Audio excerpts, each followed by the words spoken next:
It is great to be with you today to discuss how the actions that we are making today, how the investments are we considering today are shaping the prospects of recovery and sustainability in the future. I will try to use the sustainability framework, which is basically the Sustainable Development Goals that have been designed after many years of discussion and blessed by the leaders at a special summit at the UN in September 2015. I'll try to use this framework to identify how the actions of today can help us dealing with the crises that we are suffering from today. Of course, what is influencing our lives, our livelihoods, is the way that we're dealing with the pandemic. As of today, we see more than 136 million people are affected by the pandemic. We're seeing casualties around the world. We're seeing as well the development of the vaccine, but it is sad to say that only 10 countries around the world had managed to administer around 75% of vaccination worldwide. This tells you something about major deficiency in the global system and great discrepancy that will have implications, not just on those who didn't have access so far to the vaccine, but those who have it as well. Scientifically, nobody can be safe unless everyone is. The implications of the pandemic has a major and deep impact on the socioeconomic indicators through which we are measuring the economic and social performance around the world. It is confirmed that more than 260 million people are suffering from acute hunger. This is huge increase that happened last year compared to 2019, when the figure was much less than 150 million in 2019. And for the first time since 1998, we see the declining trends and trajectory of extreme poverty reversed by having more than 110 million people added to the numbers of the extremely poor around the world. We have seen good progress for almost 2 decades and more, but now this is really acute problem that needs immediate actions. In addition to that, it's not just income poverty, but we are suffering today from education poverty. Not every pupil or student around the world has access to online alternatives to education. And this will impact learning, skills, and capacity to develop the necessary requirements for joining the labor market. The global effects of the pandemic, if we focus more on the real economy, we can see that the world had suffered from a major contraction last year, losing more than 3.5% of growth, a negative growth of 3.5% and more.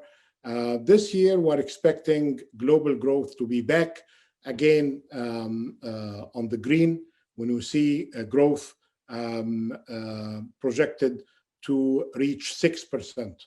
Unfortunately, as I'm going to share with you, this growth is not going to be even. Some countries are going to be doing much better than others. And all of that is based on their capacity to put the pandemic under control and the substantive resources that had been provided by governments through their budgets and support from their central banks. But not all countries managed to do that. Some countries managed to inject more than 10% of GDP, and many countries, as we will see, had managed to do much, much less than that, even less than 1% of GDP. The other issue of concern is debt. Before the pandemic, we were witnessing huge accumulation of debt, which was described as the fourth wave of global debt.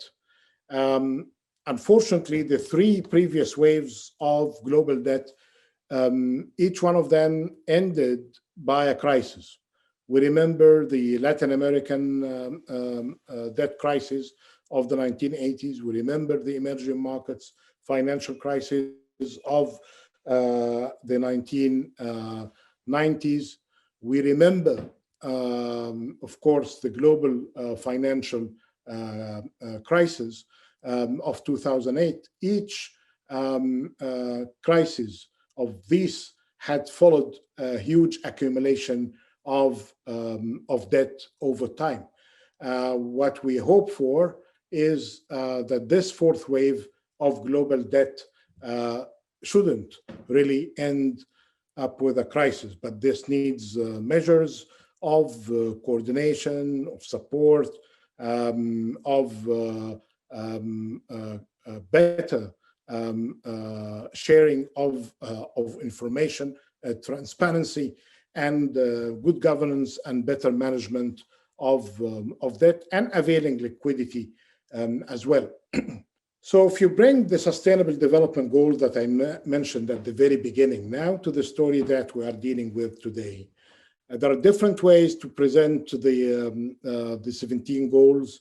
I like the pyramid shape, perhaps with the influence from my home country, Egypt's old history.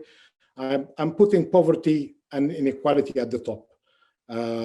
Eradicating poverty and enhancing shared prosperity should be the top priority of any society.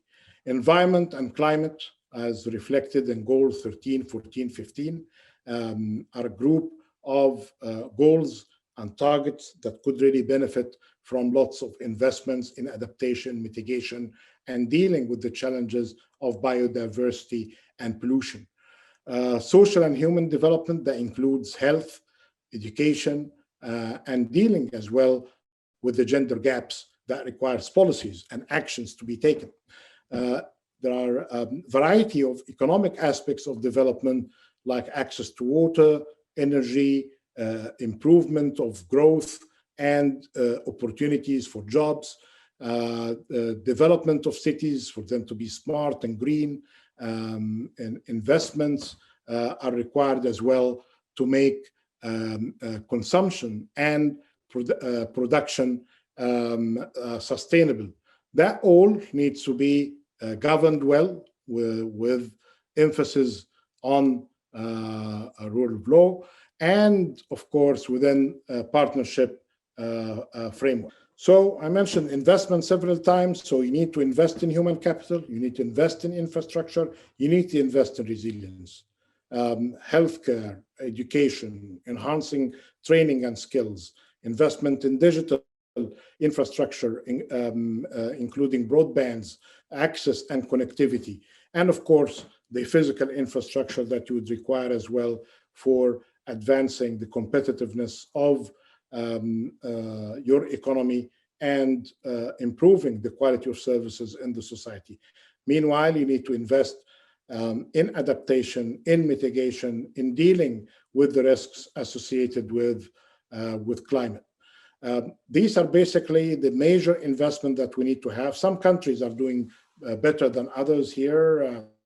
In the United States, for instance, we see the green emphasis on the investments in infrastructure, especially with the return of the US to the Paris Agreement, where you see the new Green Deal in